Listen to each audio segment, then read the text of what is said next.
Some people say that mass immigration into the United States can help reduce world poverty. Is that true? Well, no, it's not. And let me show you why. This gumball represents the 1 million legal immigrants that the United States has taken every year on average since 1990.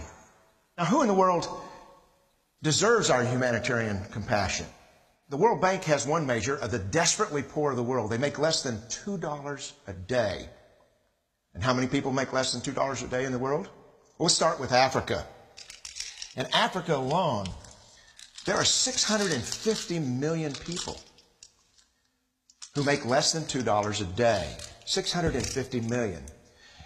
And in India, another 890 million people, desperately poor. China adds another 480 million people, making less than $2 a day. And unfortunately, the rest of Asia has a heartbreaking 810 million people who the World Bank says make less than $2 a day. And finally, there's 105 million of Latin America's population that are desperately poor. All told, the World Bank says there are 3 billion people in the world. 3 billion people who are desperately poor, making less than $2 a day. That's 3,000 gumballs. And every year, we take 1 million and suggest that we've somehow made a humanitarian difference. The plurality of people come from Mexico. And Mexico is poor. How many people in the world live in countries that have average incomes lower than that of Mexico? And the World Bank tells us that that number is these 3 billion plus another 2.6 billion people. 5.6 billion people in the world who live in countries with average incomes below that of Mexico. That's 5,600 gumballs. And so what is it that the elites are telling us?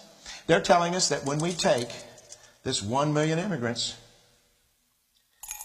that we somehow or another are tackling world poverty. The impossibility of making even a dent is actually worse than it looks here. Because last year, when we took 1 million immigrants, these countries added, births over deaths, 80 million more people into the impoverished population. And this year, Congress is bringing in 1 million legal immigrants. And this year, according to the United Nations, these countries are expected to add another 80 million people. And next year, you can be quite sure that Congress, unless stopped by the American voters, will bring in another 1 million immigrants. And these countries, unfortunately, will be adding